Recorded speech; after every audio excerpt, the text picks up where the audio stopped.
we're gonna talk spoilers. I think we should talk candidly and openly, so we can know each other's perspective. Because me and Chris, after we saw the movie, we just kind of pieced out, and that was pretty much it. We didn't really get in depth, and Ant, we haven't gotten your perspective at all. So I open the floor to you two, gentlemen. What did you think of Black Panther: Wakanda Forever? I didn't know what to expect going in because of the emotions of Chadwick Boseman's passing. And Hmm. I will say, I spoke to my boss about it because she saw the movie, and we Hmm. felt that they handled that very well. The movie itself, I didn't realize how long it was until you guys told me. Yep. It Yeah, just me it, neither. Me it, neither. Yeah. it just flowed pretty good. Um, there wasn't I felt wasn't as many of the stupid Marvel jokes, but of the jokes that we did get, though some were great, some jokes, not so much, but they're not all gonna hit. But I think they did really well. I think they did really well. I was surprised by a few things. I was entertained throughout the whole thing, and I just kept wondering, okay, where's this gonna go? What's gonna happen next? Hmm. How are they gonna resolve this plot? Um, and of course, you have great performances by these actors. I just thought it was really, really damn good. I remember talking to Frankie and a few other people as well. Like my biggest question going in was like, how do you explain that the main character from the first movie isn't there anymore? Hmm. And I think they made the risky choice, but also probably the best choice, which was just write it into the script Hmm. that, I think you probably have to be pretty unplugged to not know what happened to like why Chadwick Boseman wasn't in the movie. My mom doesn't know. I think it's one of those situations where the vast majority of people are aware of what happened. And so uh, they took the approach of we're just going to write it in because Hmm. that's probably the most sensical way to handle the fact that he's just not there. Um, yeah, and I thought, it was definitely emotional. But I kind of wanted to start out by just saying that like I think this movie probably holds up pretty well on its own, just in a vacuum. If you didn't know about the outside factors, I thought the story, and I don't can't even imagine what the original script was because they had it Sure. finished and then he passed away. So they basically had to just rewrite the whole movie, and probably subsequently alter a lot of what happens in the MCU going forward.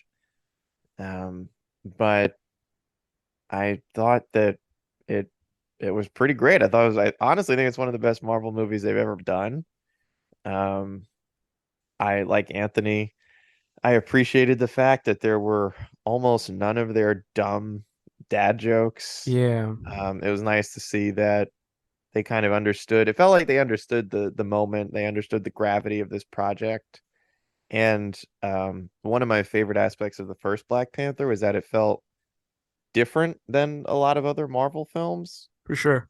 And I felt like this one also felt different for other reasons, like Yeah. but mostly because it felt like they did kind of know like, all right, we're not gonna do like a bunch of goofy jokes in a movie that's literally like 2 hours and 40 minutes of characters grieving. Hmm. It's not really the time to be like saying dumb the dumb shit that they put in their movies, which sometimes it's funny, but in a story like this, I think um, they handled it correctly. And yeah, the performances were amazing.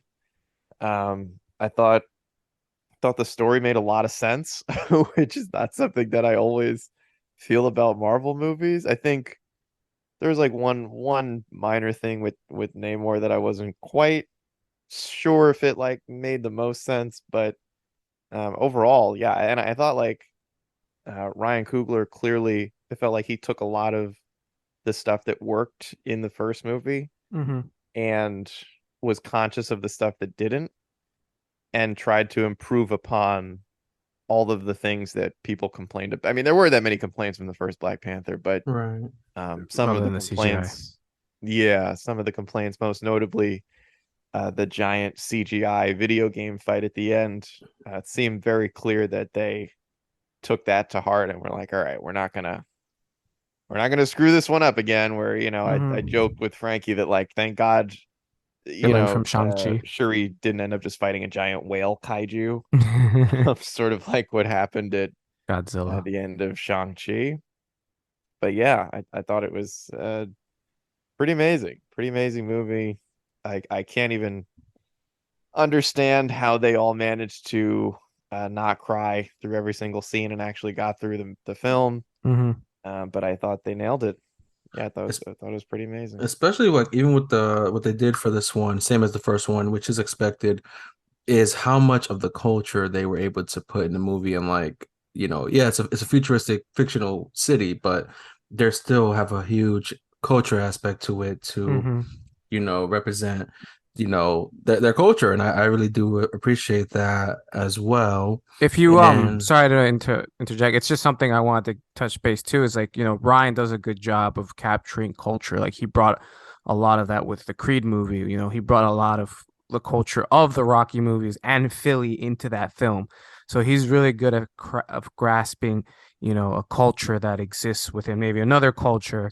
And he stuck by, the lore, the geekiness, the nerdiness of the culture of Black Panther and Marvel in the first film, while also capitalizing on a possibility of a culture that already exists in our world, the real world, which is the vast culture of Africa, the mhm, nation, the different countries within Africa that just make up, something so rich and beautiful. And he was able to capture that and apply that to, Wakanda in Black Panther. So yeah, it's like I completely agree with you on that. That's something that's always been well done with Ryan Coogler's films in general, I think. yeah.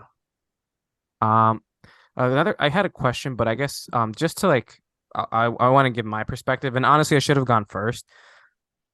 I've been struggling. I the movie didn't capture it didn't hit me as much as I thought it would. I felt I left the movie wanting more.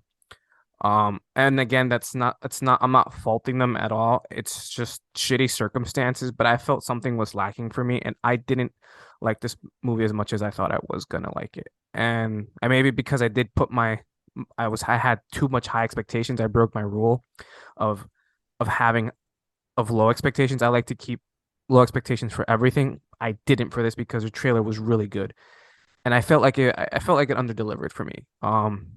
And then it sucks because I agree with all what you guys are all saying. Um, but the biggest glaring issue that I had, and something we'll touch base upon again, is just like some of the characters. I felt like it's just again bad circumstances. Didn't feel like they grew organically as they should have, but it was just again the bad circumstances and were rushed in. The story overall was good, but it wasn't anything amazing that captured me. Not like the first Black Panther. And obviously sometimes you're either gonna get it right the first time or get it right the second time. So that's gonna happen. But and this is the situation that happens. It's like the first was better in my opinion. The second one, not so much. Not everyone's gonna be Thor Ragnarok where it went from good to bad to really good and then back to bad again, I guess, for some people, even though I thought the last one wasn't that bad. What I think, Black Panther 2 is a great suitable movie. I just don't I can't I wouldn't put it in my top 10 film of the Marvel's films, I guess. Which to me is disappointing. I obviously I went in with an open mind and super excited. The emotions were just captured from the first 10 minutes where it was incredible. And obviously jarring and just like really just sad and just a mix of emotions that blends reality and fiction together. Um, and I really did appreciate that. It's just, I guess for me, I guess this is where we can jump in. Like one big issue I had was Shuri's character overall. Like when the comment when she said really bothered me to me when she said, "I want to burn the world." Like the world didn't take your brother away, at least from what we gathered as the audience. So I thought that comment was really extreme. And I guess it was meant to set, and you can argue, obviously, it was meant to set up what was to come later, which was eventually she saw Killmonger. Um, and then and as I'm thinking, so like, are they going ruthless Shuri? I guess for the story, which you could argue, yeah, that's what they were going for.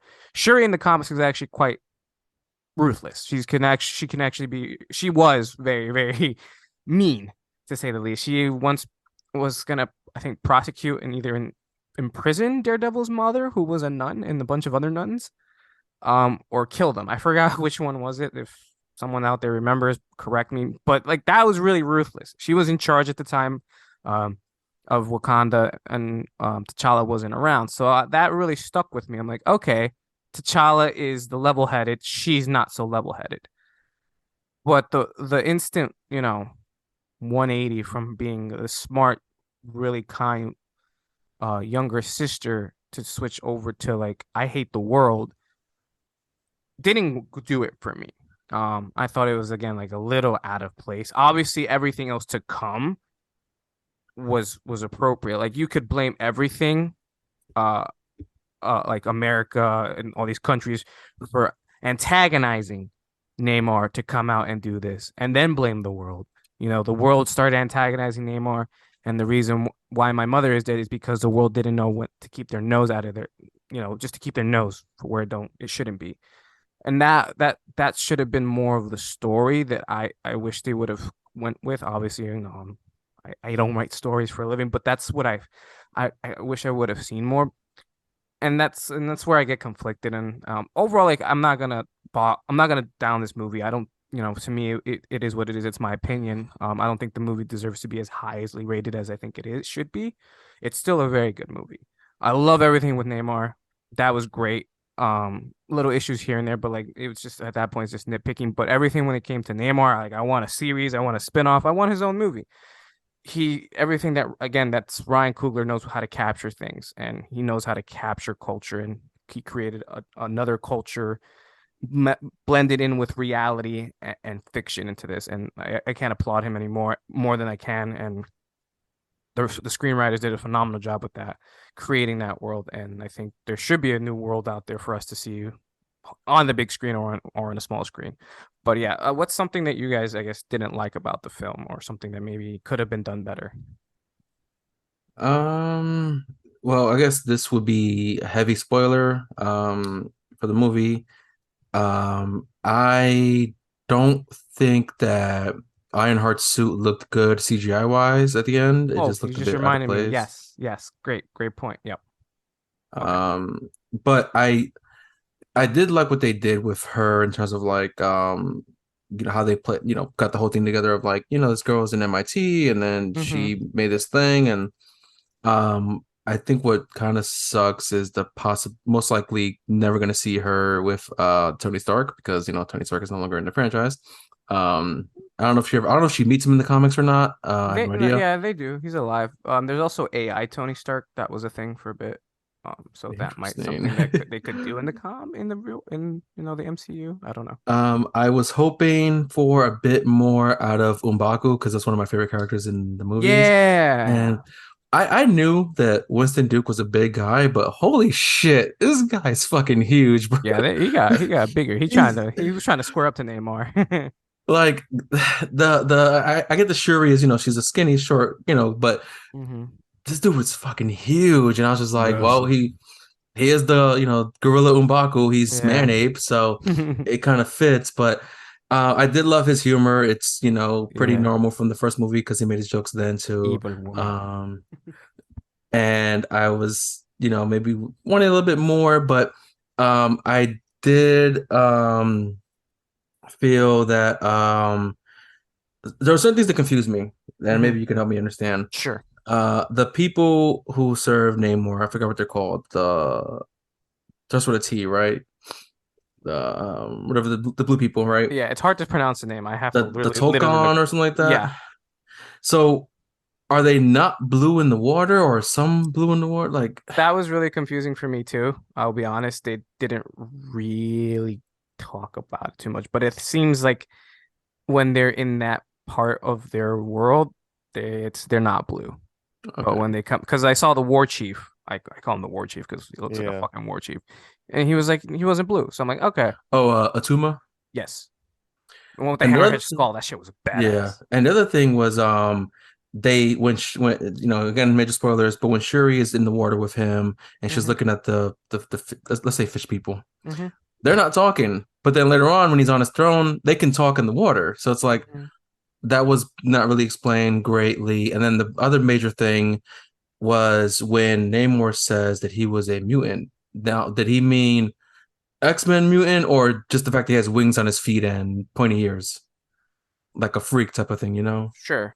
That Uh, part confused me. I think there was like a thing that came out that said he was a mutant for this movie, yeah, but yeah, it do was. they mean, you know, X-Men mutant or I'm just a freak with what wings on my feet? So Yeah, No, I they thought mean about that. X-Men, bro. I think so. They can use the word now. They couldn't use the word for like, I don't know, 15 years or whatever. Yeah, So right. you they know, needed So the word. so if he's being considered a mutant for, X-Men universe or whatever, um, how does he know about the mutants then? Like, he's been around for a long time, and like Yeah, I he's mean, this is also they're the first civilization. time we're seeing Namor, so I don't know if that's a question that they were like too concerned with answering, like Yeah, the history of his mutant knowledge. I wasn't too right. worried about that for me personally, but it's a good point. Like, does he really know what a mutant is? But I mean, look, he knows a lot about the surface world too.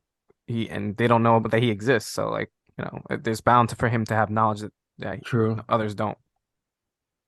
Yeah, I Uh, mean, it's also worth noting that the X-Men exist in the MCU now. hmm So even though we haven't seen them, you kind of just have to go forward like they're out there. Yeah, Um, maybe he did fight in so World War II because that's a storyline in the comics too. That him, Cap, and this old school Human Torch, and Bucky all fought in World War II. Maybe that comes true, or maybe it's a what if. Who knows? oh Yeah. yeah, But that would be kind of cool. Oh, one thing that you remind me, Chris, about the suit. I did not like the suits for Okoye and the other guards. The oh, I guard. really liked those. I didn't like I it. thought they looked cool. I thought it was goofy. I'm sorry. Like I thought that was like real. Like that's the only time where I felt like the formula. Oh, that's my question. That's where I thought the formula was leaned in a little too much for me. It's like, nah, this ain't working out for me. But did you get what did you? Because I saw some people's like personal opinions, and they said that they relied too much on the formula, which I completely disagree. I don't think they relied too much on the formula at all.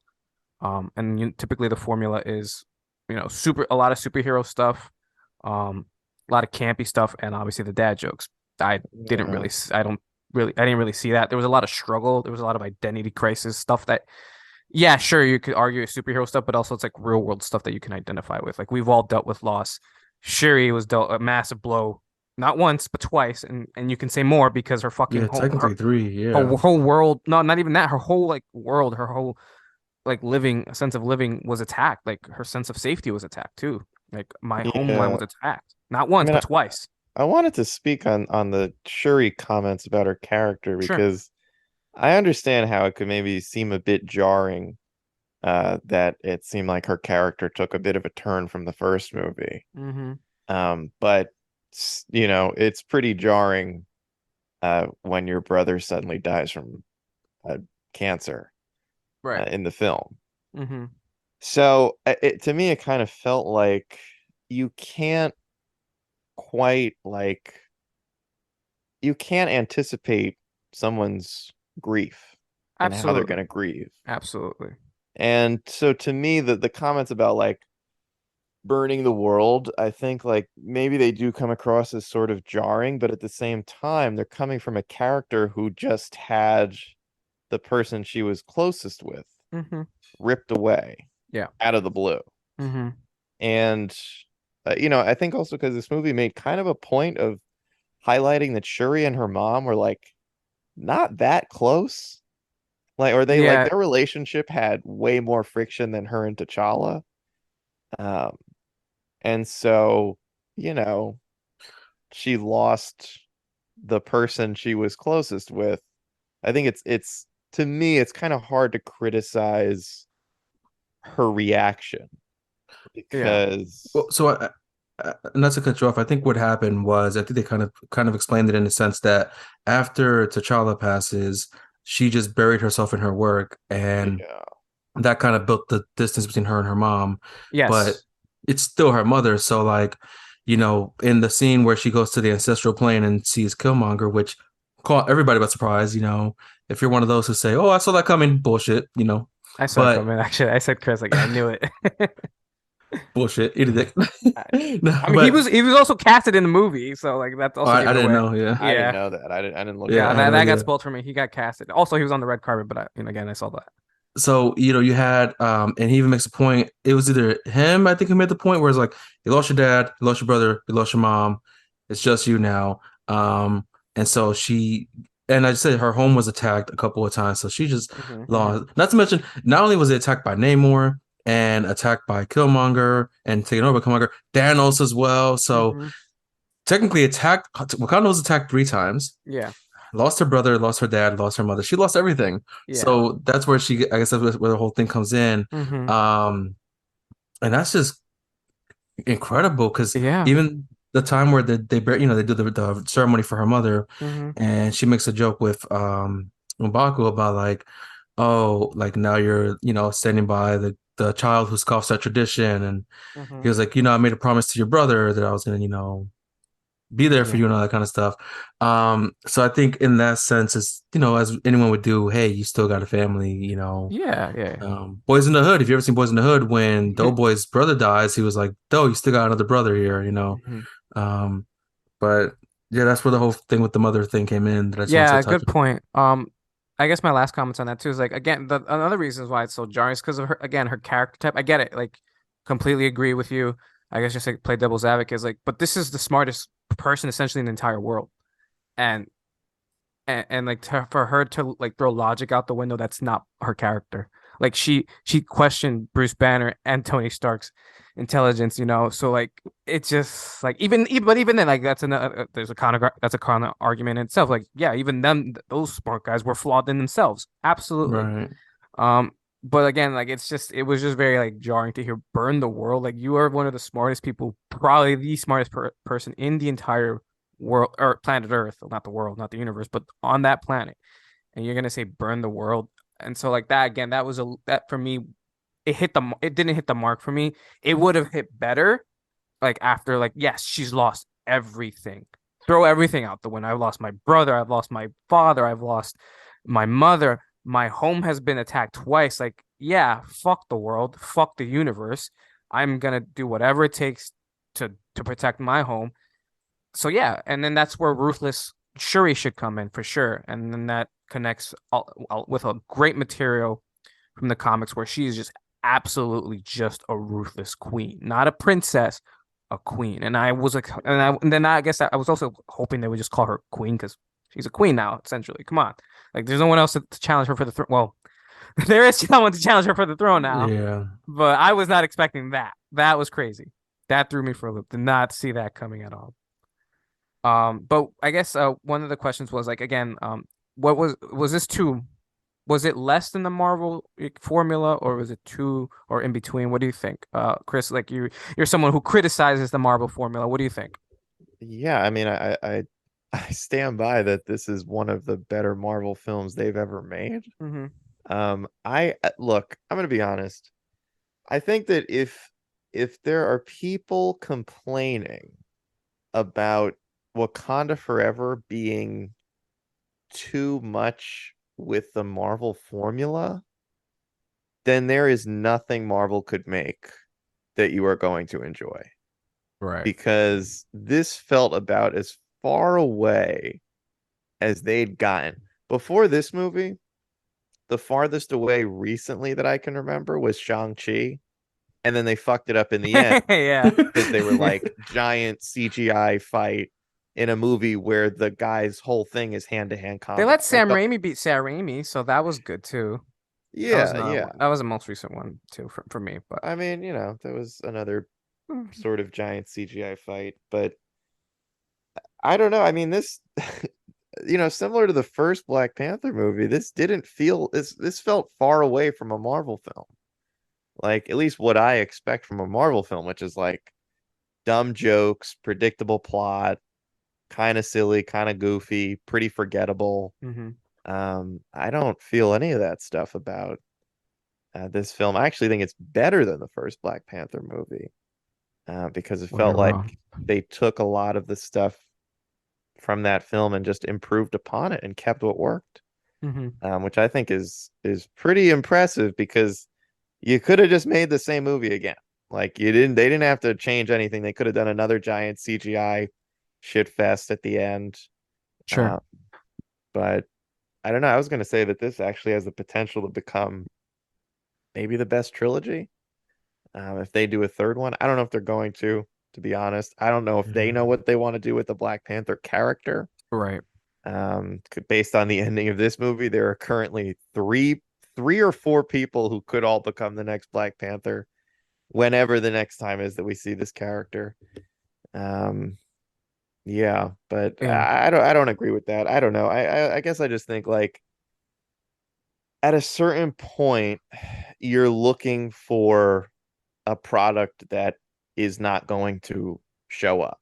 Hmm. Like you're expecting something out of a company that's not going to give you like I don't know. Are you looking for the Batman? Like are you looking for Zack Snyder's Justice League? Like what sort of movie are you looking for? Because that's not the kind of films that Marvel makes. And for the types of movies that they do make, this felt like it was one of the more unique attempts at what they usually do, which what they usually do is movies like Thor Love and Thunder. It's movies like The Eternals, like just these very forgettable, like not really any heavy consequences. Like those are the Marvel formula movies. Black Widow, where they just fart one out and they're like, ah, people are gonna go see it. And Yeah. this didn't feel like that to me. Yeah. It didn't feel like that at all to me. I maybe because of the runtime, like maybe there's things I didn't. I thought the story went smoothly overall, but there's definitely things they could have cut more or shortened. Um. Yeah, it's like again, like I don't know what it is. I haven't pinpointed exactly what, but I know the Shuri stuff didn't sit well to what with me. It didn't hit the mark for me. I loved her in the suit though. I thought she was looked great. It is the mantle she deserves to have. Essentially, obviously we would have been fine if it was either Okoye or even Yeah, I mean Nikita. that suit looked really good though. Like Yeah, it looked fleshed out. So I did want to say like with some of the jokes they used, there was one in particular I didn't like, which was when they're on that bridge thing and one of the talking people are running towards the cops and he was like, "Is she blue?" And she's like kills them. That I was just like, but when they're in the garage and the cop was like, "Oh shit, she got an Iron Man suit," I was just like, "Okay, that was pretty good." Yeah. hmm. And then with some of the performances, man, like Angela Okoye, Bassett, man. yo, she fucking Yeah. stole the show, man. Mm. Angela Bassett fucking Hmm. Yeah. stole the show, Oh man. yeah, even in I the think she might trailer, get an Oscar I nomination hope to be so. completely Everyone's honest. talking about that now, and I really hope Yeah. so. She deserves it. She made me That's feel her pain. She really Yeah. did. And then with the Niagara Okoye, she was great because she does like she has her humor here and there, like they're making fun of her makeup and all that. And Yeah. then when she goes to fight Atuma, and I think she like pops her shoulder back into place and gets up and like Oh, I didn't notice that. um and then like when she gets her title stripped from the queen and just the emotions she had because Yeah. she fought alongside T'Challa Yeah. and she wanted to protect Shuri and she's basically like family. Yeah. Even in the first movie, she made her jokes here and there, but also kept it real. hmm In Infinity War, made jokes but kept it real. Yeah. So just emotion all around the damn movie. But yeah, like I think the best performance of the whole movie, Angela Bassett, man, she's Queen. yeah, Queen, Our like she queen. just The Queen Angela Bassett. Yeah, she killed it. I didn't like that she lost her title, but I understood why they did it, obviously, to progress the story. But Yeah. I was disappointed that they did that. So didn't another thing I guess that I didn't like. Oh, Okoye? Yeah, yeah. her being stripped of the title of Oh, dude, general. she had to be. She lost the princess. I get that, but like I like how like the one guy there who even questioned the queen, like she betrayed her country. She betrayed her country essentially by like trying to kill her own husband. Like, come on, she fought for Wakanda for so many times. She almost died for Wakanda. So Yeah. but I get it. I get it for the story and I guess for royalty purposes. You lost the queen. You done fucked up. You're fired. I mean, at the same time, it's okay for characters in movies to make like essentially what you might think is the wrong decision. Like I thought one of the things with Wakanda Forever, and I think just a lot of the characters in the Black Panther movies, is that for the most part, they're very fleshed out characters. Like they all feel like Hmm. their own individual characters. And when you write characters in a realistic way, real people make mistakes all the time. Yeah. Like it seems to me like it's perfectly justified that the Queen of Wakanda, who's dealing with a shitload of grief and anger and might just make the wrong call. Like, yeah, Yeah. she absolutely probably did make a mistake. But I think that's fine. Like Because I real people make think I agreed with the aspect of like she shouldn't have been stripped of the title, and the reason why I say that is because um as you mentioned earlier, Frankie, about she turned on her husband for Wakanda, and then also when after the snap, she was a major lead in Wakanda, Yeah, and good she point. even said like, "Let me die on the watch. Let me make it right." By doing trying to save Shuri, Hmm. but I think the point behind stripping the title was to push the story along to bring in Nakia, because Hmm. that was like the next Yeah. scene she went to go visit Yeah. Nakia. 'Cause, oh, you used to be one of our spies. You can get around where no one would notice you, and um, that's what I think. It's I'm on both Yeah, sides of it. yeah, for sure. I did too. Imagine if Angela Bassett had just said, "Then you should have died on that bridge." I was like, "Oh, mm, scathing." Oh, that would have gave me Yeah, that would have goosebumps, man. been yeah. I would have just walked down like, "That's it. I've seen the rest. I've seen the movie, guys. That's it. It's done right there." I feel Uh, like though with Okoye, if you don't strip her, then you run the risk of her actually like getting herself killed because she ends up becoming so reckless yeah. in an attempt to get the princess back. And they needed and Angela Bassett's character, they needed someone who they knew wouldn't be like too emotional over their own failure. Hmm. And so it almost seemed like the only way to protect her was to cast her out Good counterpoint. I like and that. remove her because at the same time, like you don't want to lose one of your best warriors. Yeah. And she was like in such an emotional state Hmm. that it's almost like I can't send this girl back out on the battlefield. She's gonna Yeah. get herself killed. She's And she so should have been mad. demoted at least then, but nah, she Yeah, got completely fired, dude. because She was there a was civilian.